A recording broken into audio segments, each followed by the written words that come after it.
एक दिन जब श्रीराम अपने दरबार में बैठे थे तो यमुना तट निवासी कुछ ऋषि महर्षि च्यवन ऋषि जी के साथ दरबार में पधारे। कुशल क्षेम के पश्चात उन्होंने बताया, महाराज, इस समय हम बड़े दुखी हैं। लवण नामक एक भयंकर राक्षस ने यमुना तट पर भयंकर उत्पात मचा रखा है। उसके अत्याचारों से त्राण पाने के लिए हम बड़े बड़े राजाओं के पास गए, परंतु कोई भी हमारी रक्षा न कर सका। आपकी यशोगाथा सुनकर अब हम आपकी शरण आए हैं। हमें आशा है आप निश्चय ही हमारा भय दूर करेंगे। ऋषियों के यह वचन सुनकर सत्य प्रतिज्ञ श्री राम बोले, हे महर्षियों, ये समस्त राज्य और मेरे प्राण भी आपके लिए ही है। मैं आपको वचन देता हूँ कि मैं उस दुष्ट के वध का उपाय शीघ्र ही करूँगा। आप मुझे उसके विषय में विस्तार से बताएं। च्यवन ऋषि बोले, हे राजन, सतयुग में लीला नामक दैत्य का पुत्र मधु बड़ा शक्तिशाली और बुद्धिमान राक्षस था। उसने भगवान शंकर की तपस्या करके उनसे अपने तथा अपने वंश के लिए एक ऐसा शूल प्राप्त किए था जो शत्रु का विनाश करके वापस उसके पास आ जाता था। उन्होंने ये भी वर दिया कि जिसके हाथ में जब तक ये शूल रहेगा तब तक वह अवध्य रहेगा।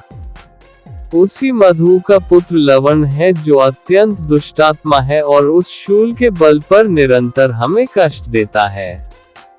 वह प्रायः किसी न किसी ऋषि, मुनि, तपस्वी को अपने आहार बनाता है। वन के प्राणियों, मनुष्य आदि किसी को भी वह नहीं छोड़ता।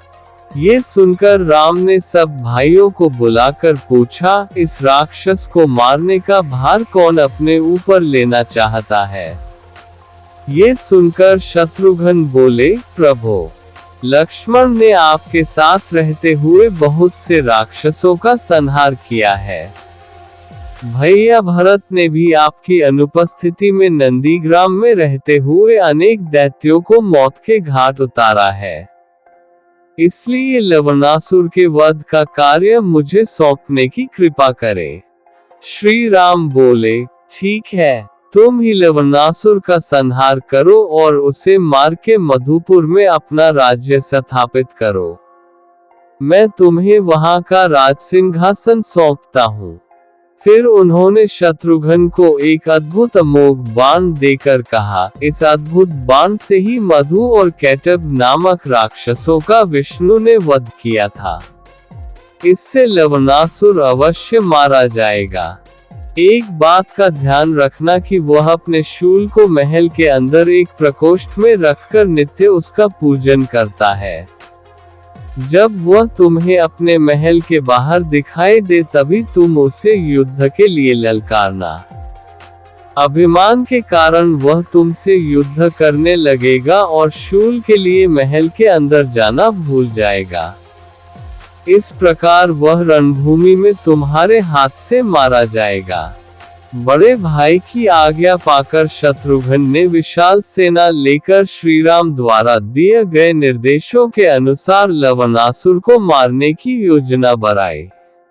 उन्होंने सेना को ऋषियों के साथ आगे भेज दिया।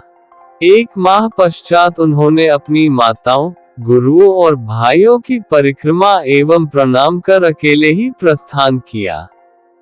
इस कथा में ये बताया गया है कि श्री राम के दरबार में यमुना तट पर रहने वाले ऋषि मुनि पहुँचे और उन्होंने लवण नामक भयंकर राक्षस से हो रही परेशानियों की शिकायत की। लवणासुर मधु नामक राक्षस का पुत्र था, जिसने भगवान शंकर से एक शक्तिशाली शूल प्राप्त किया था, जिसके चलते वह अवध्य अमर हो गया था।